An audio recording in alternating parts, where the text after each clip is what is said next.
नौजवानों की आंख में धूल झोंकने का एक और तरीका अपना लिया है।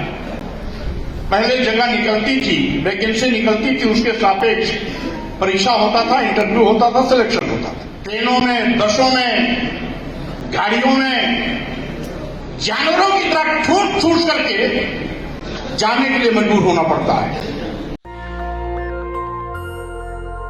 जैसा कि आप जानते हैं, आज मैनपुरी लोकसभा की सीट माननीय नेताजी के निधन से रिक्त हुई। इस लोकसभा पर पुनः उपचुनाव होने की स्थिति आई है। यानी मैनपुरी लोकसभा की सीट नेताजी के सम्मान, नेताजी की प्रतिष्ठा, मैनपुरी के लोगों के सम्मान और स्वाभिमान से जुड़ी है। क्योंकि नेताजी ने मैनपुरी की धरती को अपनी कर्मभूमि बनाया। आप लोगों के स्नेह प्यार सानिध्य में रहकर उन्होंने उत्तर प्रदेश की राजनीतिक में 55-60 सालों तक लगातार सक्रिय राजनीति करके न केवल उत्तर प्रदेश की आन बान शान को बढ़ाया, बल्कि पूरे देश में मैनपुरी की एक नई पहचान भी दी। मैनपुरी का मतलब नेताजी और नेताजी का मतलब मैनपुरी।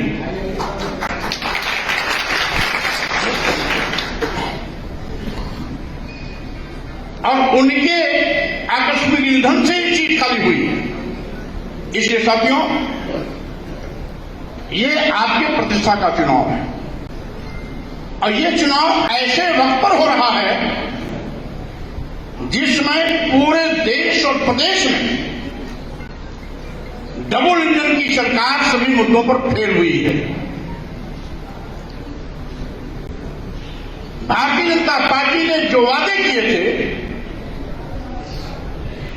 सभी वादों पर पूरी तरीके से असफल साबित हुई है।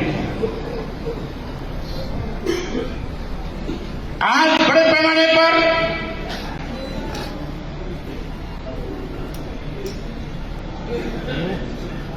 प्रदेश में नौजवान बेरोजगारी के दौर से गुजर रहा है। जब से भाजपा सरकार आई है, तब से सरकारी नौकरियों की वैकेंसीज निकलना बंद हो गई है। यहां तक कि ये भाजपा सरकार नौजवानों को बेरोजगार की फौज बना रही है। क्या हुआ बता रहे हैं, और इसने नौजवानों की आंख में धूल झोंकने का एक और तरीका अपना लिया है। पहले जगह निकलती थी, वैकेंसी निकलती थी, उसके सापेक्ष परीक्षा होता था, इंटरव्यू होता था, सिलेक्शन होता था। वैकेंसी एक भी नहीं निकली। इस उम्मीद में कि वैकेंसी निकलेगी, अभी हाल में सरकार ने पेट की परीक्षा कराई। 200-300 पद आने वाले हैं। इस संभावना में पेट की परीक्षा हुई, जिसमें 37 लाख परीक्षार्थी बैठे। 37 लाख परीक्षार्थी बैठने का मतलब बेरोजगारी का आंकड़ा आज लगभग 4-5 करोड़ तक पहुंच गया है। 200 संभावित जगहों के लिए जगह आई नहीं, आएगी कि नहीं आएगी इसका भी कोई तय नहीं। और ये पेट की परीक्षा हर साल होती है, यानी हर साल बेटियों और बेटों को अपनी नौकरी के लिए ट्रेनों में, बसों में, गाड़ियों में जानवरों की तरह ठूस ठूस करके जाने के लिए मजबूर होना पड़ता है। ये हालात है। आज बेरोजगार नौजवान को सरकारी नौकरी के लाले पड़ गए। यही नहीं, हम अपने सभी यहां पर नौजवानों से कहना चाहते हैं, अभी नहीं, अगर भाजपा सरकार रही तो कभी नहीं नौकरी मिलेगी, क्योंकि ये भाजपा सरकार अब तो सरकारी विभागों को भी अपने चहेते थैलीशाहों के हाथों में अरबों खरबों की संपत्ति कौड़ियों के भाव बेच रही है। कई दर्जन पोरबंदर दे दिया प्राइवेट हाथों में, कई एयरपोर्ट दे दिया, एयर इंडिया दे दिया, कई रेलवे स्टेशन दे दिया, कई दर्जन ट्रेनें दे दी, और साथ ही साथ LIC जैसा बड़ा संस्थान दे दिया। यानी ये सरकारी विभाग या सरकारी संपत्ति मोदी जी के और योगी जी के पुरखों का नहीं है, ये देश के गरीब मजदूर किसानों के खून पसीने की मेहनत कमाई से बना हुआ है। इनको कौन सा हक है कि बड़े बड़े थैलीशाहों को परोस रहे हैं? देश की जनता के खून पसीने की कमाई के पैसे को अपना बपोती समझ करके अपने चहेते पूंजीपतियों को दे रहे हैं। इसका मतलब है न रहेगा बांस, न बजेगी बांसुरी, न रहेंगे सरकारी विभाग, न मिलेगी सरकारी नौकरी। इसलिए हर नौजवान अपने भविष्य को ध्यान में रखते हुए कि आपके भविष्य पर काले बादल न मंड रहे हैं,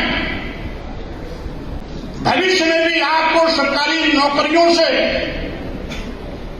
वंचित न होना पड़े। इसलिए हर नौजवान कसम खा के डटो कि हम मैनपुरी चुनाव को जीतकर भाजपा के सफाई की शुरुआत करने जा रहे हैं।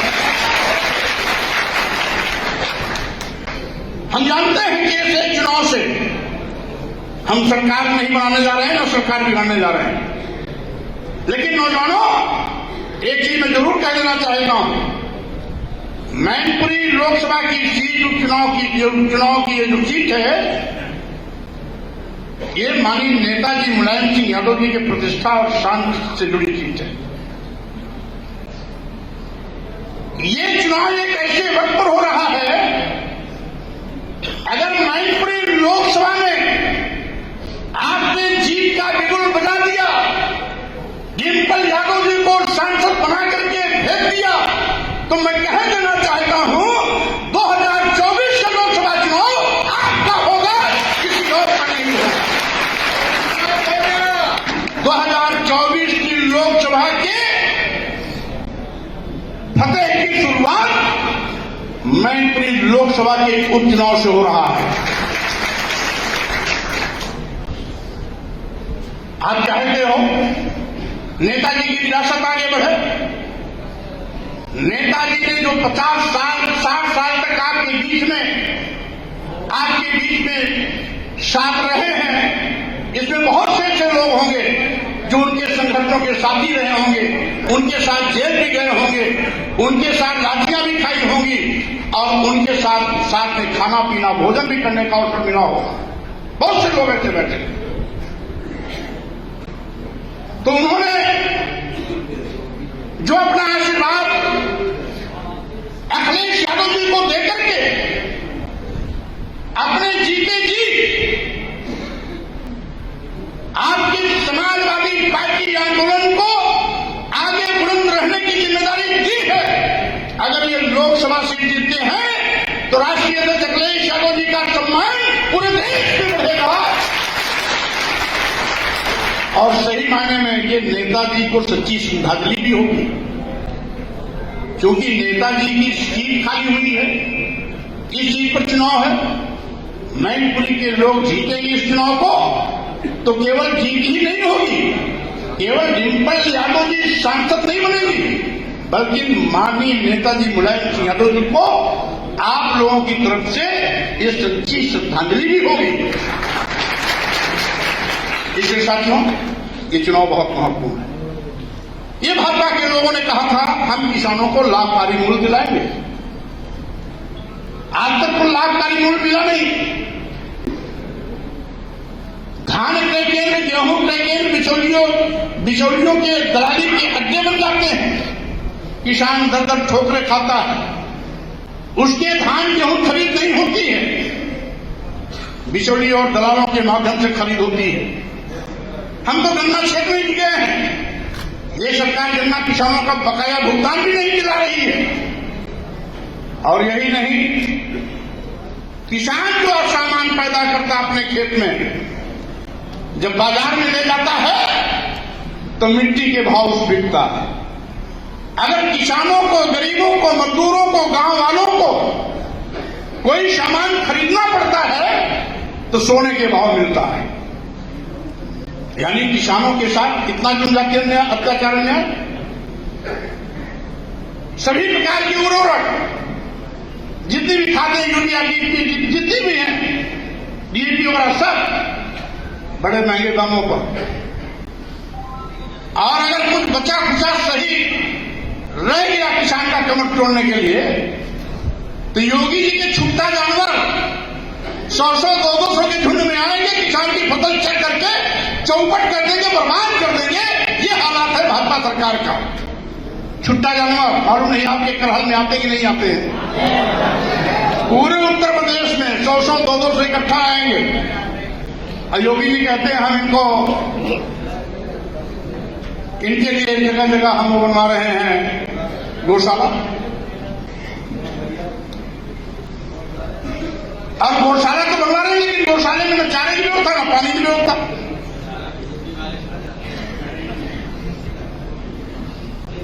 यानी ये जिसको गौ माता कहते हैं, ये उसके भी दुश्मन है।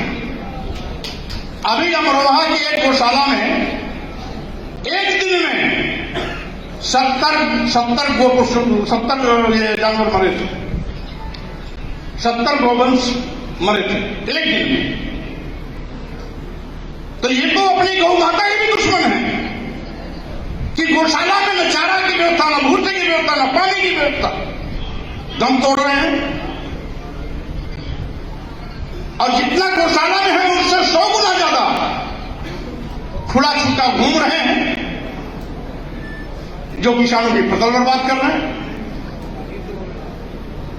तो ये तो किसानों के दुश्मन नंबर 1 है। और वहीं पर साथियों, अब तो इनसे व्यापारी परेशान, नौजवान नौकरी के लिए परेशान, व्यापारी जीएसटी से परेशान, किसान, गांव, गरीब मजदूर, दलित सब ये है महंगाई से परेशान। आज महंगाई आसमान पर है। यही मोदी जी और भारतीय जनता पार्टी 2014 में जब तक ये सरकार में नहीं आए थे, तो उस समय डीजल 56 रुपया लीटर था और 65 रुपया लीटर पेट्रोल था। तो यही भारतीय जनता पार्टी के लोग पूरे देश में भारत बंद का आह्वान किए थे कि डीजल पेट्रोल के दाम घटाओ। अब 2014 के लोकसभा के चुनाव में जब मोदी जी आ गए, सरकार बना लिए, तब से लेकर के आज तक 56 रुपया वाला डीजल और 65 रुपया लीटर वाला पेट्रोल 100 के पास पहुंच गया, 100 के पार पहुंच गया। अब इनको महंगा नहीं दिखाई पड़ा। गैस सिलेंडर खाना बनाने वाला जो 300 रुपया मिलता था, आज 1000 के पार पहुंच गया। अब इनको महंगाई नहीं दिखाई पड़ रहा है। और ये तो इतने बड़े धोखेबाज हैं, ये तो छोटे छोटे बच्चों के मुंह का नवाला भी छीनने से परहेज नहीं करते। दूध, घी, मक्खन, पनीर जो बच्चों की पसंद है, हर माँ बाप अपने बच्चों को दूध चाहे घर से गाय से ले या बाहर खरीद के लाए पिलाने की कोशिश करता है, उस पर भी जीएसटी लगा दिया। यानी बच्चों के दूध, मक्खन, पनीर पर भी इनको रहम नहीं आया। यही नहीं, यहां हमारे बहुत से ऐसे भी साथी होंगे जो एक आध कमरा बनवाने के लिए कभी जाते होंगे, ईटा, मोरंग, बालू, सरिया, सीमेंट लेने के लिए, तो उस पर भी जीएसटी। ऐसा लगता है भारतीय जनता पार्टी जनता की चुनी सरकार नहीं है, बल्कि ये ईस्ट इंडिया कंपनी हो गई है। जिस तरीके से ईस्ट इंडिया कंपनी ने पूरे देश को लूट करके अपना पैसा इंग्लैंड भेजा था, वैसे ही भारतीय जनता पार्टी पूरे देश को लूट कर सारा का सारा खजाना अदानी और अंबानी को परोसने का काम कर रहे हैं। ये बड़ी शर्म की बात है। साथियों, आज पूंजीपतियां जो बड़े बड़े धरना सेठ हैं वो और मालामाल हो रहे हैं। 1000 गुना लाख गुना उनकी इनकम बढ़ रही है, मोटे हो रहे हैं, गरीब और गरीब हो रहा है।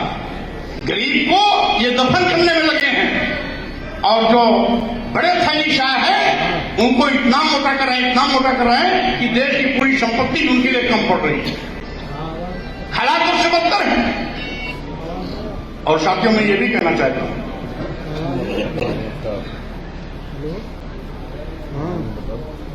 हमें भारतीय जनता पार्टी को अंदर से भी परखने का मौका मिला। ये कितने बड़े धूर्त और धोखेबाज हैं। वोट लेंगे पिछड़ों का, वोट लेंगे गरीबों का, वोट लेंगे दलितों का, दुहाई देंगे हिंदू का।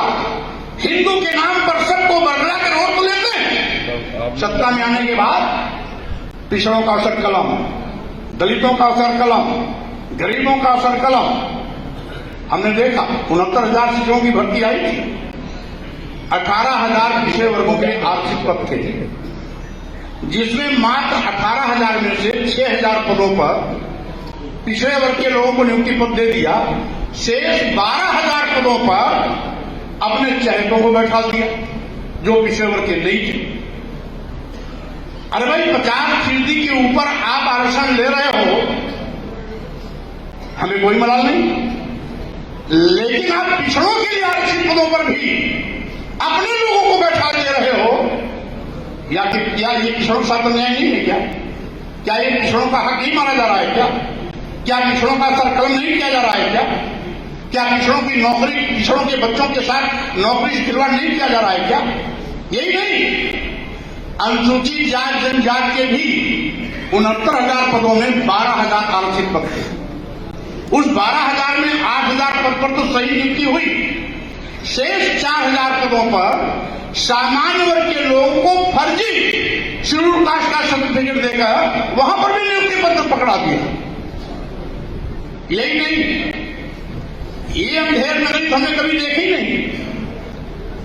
मैं उस समय कैबिनेट में मंत्री था जब जिसका मैंने विरोध किया, और जिस दिन मैंने कसम खाया कि अब भारतीय जनता पार्टी को मैं सबक सिखाने के लिए किसी हद तक जा सकता हूं, ये बिना किसी विज्ञापन निकाले कैबिनेट ने प्रस्ताव लाए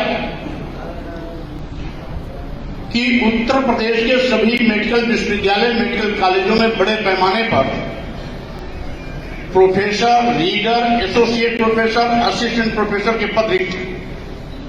चूंकि अनुसूचित जात, अनुसूचित जनजात और पिछड़े वर्ग के अभ्यर्थी उपलब्ध नहीं है, इसलिए इन सभी पदों को सामान्य वर्ग से भर लिया जाए। हमने उस पर क्वेश्चन पुट किया। आपने उपलब्ध नहीं है ये फार्मूला कहां से लाया?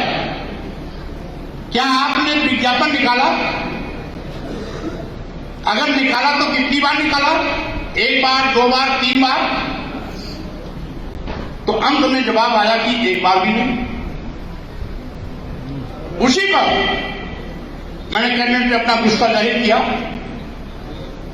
और जब मैंने तेवर को देखते फिर मुख्यमंत्री ने भी उस अधिकारी को डांटा, लेकिन चोर चोर मोशेरे भाई, उस प्रस्ताव को रोका नहीं। नतीजा हुआ कि एक वर्ग विशेष के लोगों को सभी मेडिकल कॉलेजों और मेडिकल विश्वविद्यालयों में professor, reader, associate professor, assistant professor के पद पर रख दिया गया। एक भी बैकवर्ड नहीं, एक भी शेड्यूल कास्ट नहीं, एक भी शेड्यूल ट्राइब नहीं, वैकेंसी भी नहीं निकाली। ये मनमाना है।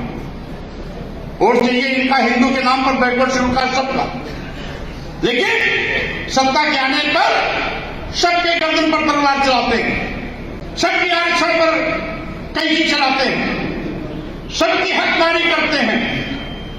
और ये चाहते क्या है?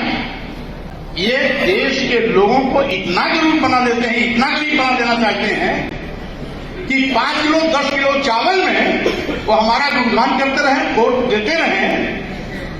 इनके बच्चे पढ़ लिख ना पावे, इनके बच्चे नौकरी के लिए आवाज न उठा पावे, इनके बच्चों को अच्छा खाना पीना न मिल सके, इनके बच्चों को अच्छा कपड़ा न मिल सके, इसलिए इनको इतना गरीब बनाओ, इतना गरीब बनाओ, इतना गरीब बनाओ कि 5 किलो और 10 किलो चावल को ये अपनी जिंदगी मान लें। मैं कहना चाहता हूं, ये 5 किलो 10 किलो चावल आपके साथ मजाक है। किसी गरीब का बेटी बेटा पढ़ाई लिखाई न कर सके, किसी गरीब की बेटी बेटे को अच्छा कपड़ा पहनने को न मिल सके, किसी गरीब की बेटी बेटा को अच्छा ओहदेदार अच्छे ओहदे पर जाने का मौका न मिल सके, किसी गरीब की बेटी और बेटे को सरकारी नौकरी न मिल सके, किसी गरीब की बेटी और बेटे को आने वाले समय में अच्छा घर न मिल सके। इसलिए ये देश के लोगों को मजलूम बनाना चाहते हैं, गरीब बनाना चाहते हैं, लाचार और बेचारा बनाना चाहते हैं। जो इनके रहमो करम पर जिंदा रहे, ऐसी हालात पैदा कर देना चाहते हैं। इससे साथियों मैं कहना चाहता हूं, भारतीय जनता पार्टी नौजवानों, गरीबों, मजदूरों, किसानों, गांव गरीब और छोटे व्यापारियों की दुश्मन नंबर 1 है।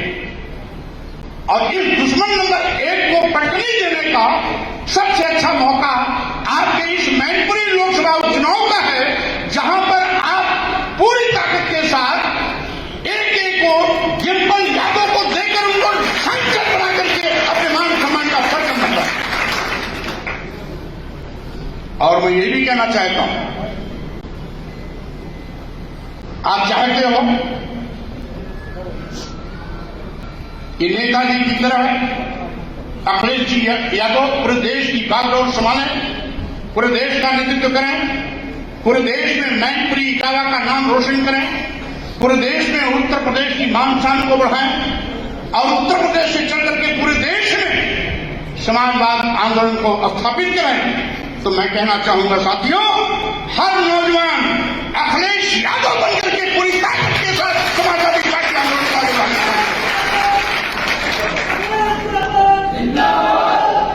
इसीलिए आज की इस कार्यकर्ता बैठक में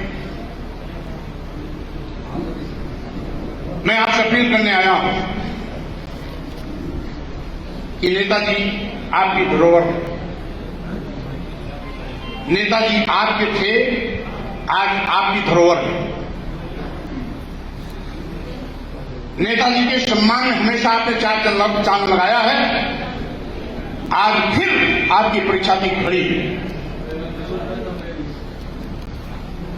और हमें पूरा विश्वास है मैनपुरी पार्लियामेंट के लोगों पर कि जो इसने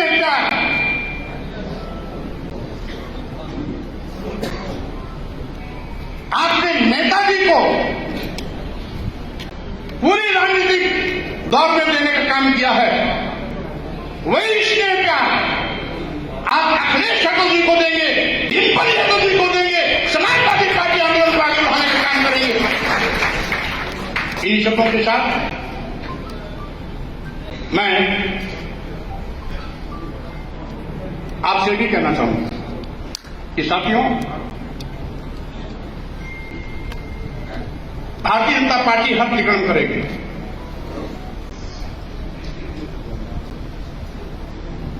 ये के प्रकार हर प्रकार का प्रलोभन देगी, मीठी मीठी बात करके आपको बढ़ाने की कोशिश करेगी। सावधान रहना। और भारतीय जनता पार्टी ने बहुत सोच करके यहां पर शाक्य समाज के बीच में एक कैंडिडेट उतारा है, तो शाक्य समाज के लोगों को मैं सावधान कर देना चाहता हूं। आपने किसी मछुआरे को देखा है, जब किसी तालाब में किसी मछुआरा जाता है मछली मारने के लिए, तो बड़ी मछली को पकड़ने के लिए उस कटिया में छोटी मछली को फंसा देता है। कटिया में छोटी मछली को फंसा करके तालाब में फेंक देता है और उसके चक्कर में बड़ी मछली चारा समझ करके उसको आकर के पकड़ने की कोशिश करती है, जिसमें वो फंस जाती है। तो जिसको कैंडिडेट उतारा है ये मात्र शाक्य समाज को फंसाने के लिए उतारा है। शाक्य समाज बचे रहना। वो कटिया में छोटी मछली आई है कैंडिडेट के रूप में, वो शाक्य समाज को गुमराह करने के लिए आया है, शाक्य समाज को बांटने के लिए आया है, शाक्य समाज में सेंधमारी के लिए आया है। लेकिन शायद भारतीय जनता पार्टी के लोगों के नहीं मालूम कि शाक्य समाज अपने सम्मान और स्वाभिमान के ताक ठोक चुका है। और हमें बड़ी खुशी है कि पूरे उत्तर प्रदेश में शाक्य समाज या दूसरा समाज, सही समाज, मौर्य समाज जो भी है, हमेशा मेरे साथ खड़ा रहता है। और इस चुनावी विश्वास है कि साथियों, आज समाजवादी पार्टी में केवल अखिलेश यादव जी का सम्मान नहीं इन्वॉल्व है, केवल उनकी प्रतिष्ठा नहीं लगी है, बल्कि स्वामी प्रसाद मौर्य की भी प्रतिष्ठा लगी है।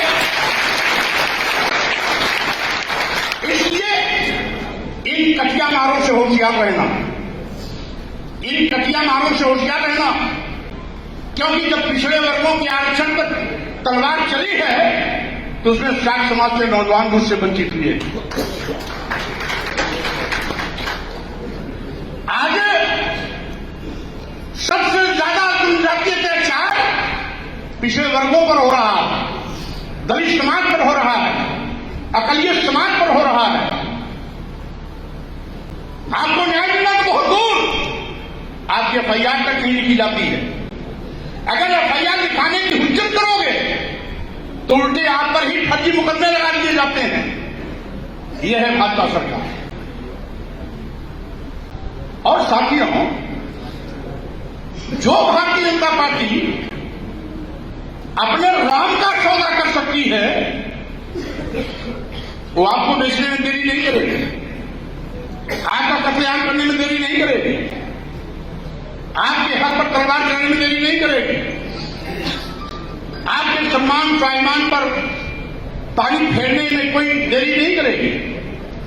भारतीय जनता पार्टी वाले कितने धोखेबाज हैं कि नारा देते हैं मोदी जी आए हैं राम को लाए हैं। जैसे लगता है राम को इन्होंने पैदा किया, राम को मोदी ने पैदा किया, राम पहले नहीं थे। ये मोदी जी आए तो राम पैदा हुए, उससे पहले राम थे ही नहीं। ये राम के नाम पर भी दुकान चलाने में पीछे नहीं रहते। ये राम को भी, राम का भी सौदा कर लेते हैं। और इसीलिए साथियों, मैं आपसे कहना चाहता हूं, हमारे जितने भी दलित समाज के लोग हैं उनको भी सावधान कर देना चाहता हूं। हरिद्वार के आरक्षण पर तलवार चल रही है। ये भारतीय जनता पार्टी के लोग बाबा साहब डॉक्टर अम्बेडकर के संविधान को बदलने की तैयारी कर रहे हैं। अगर दलित और पिछड़े चुप रहेंगे तो बाबा साहब डॉक्टर अम्बेडकर का संविधान सुरक्षित नहीं रहेगा। बाबा साहब डॉक्टर अम्बेडकर के सम्मान से खिलवाड़ करने में गुरेज नहीं करेंगे।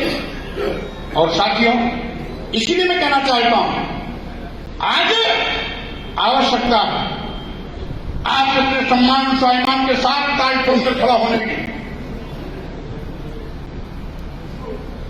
भारतीय जनता पार्टी की हिटलरशाही पर रोक लगाने की। भारतीय जनता पार्टी जिस तरीके से नौजवानों, गरीबों, मजदूरों और किसानों के साथ खिलवाड़ कर रही है, उस पर अंकुश लगाने की। जिस तरीके से दलितों और पिछड़ों पर बड़े पैमाने पर जनजातीय अत्याचार हो रहा है और आरक्षण को खत्म किया जा रहा है, उससे दलितों और पिछड़ों को उनका हक दिलाने के लिए भारतीय जनता पार्टी सावधान रहने की। और हम समझते हैं जब आप अपने सम्मान और स्वाभिमान की ओर झांकेंगे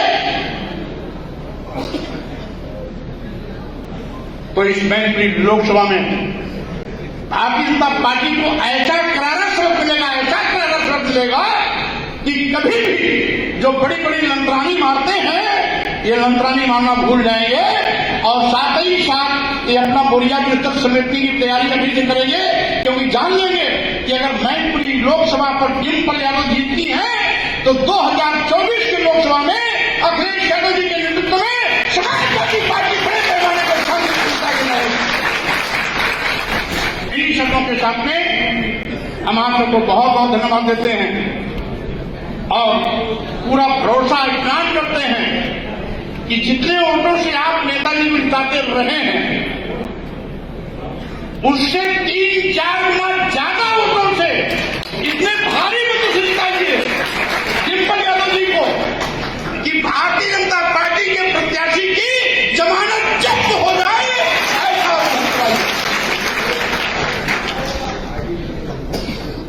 इन्हीं शब्दों के साथ में मैं आप सबको बहुत धन्यवाद देता हूं इस विश्वास के साथ कि आप ऐतिहासिक जीत दर्ज करेंगे।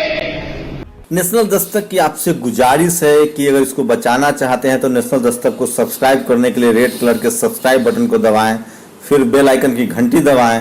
नेशनल दस्तक को बचाने के लिए बहुत जरूरी है कि हर खबर को शेयर करें, लाइक करें, कमेंट जरूर करें।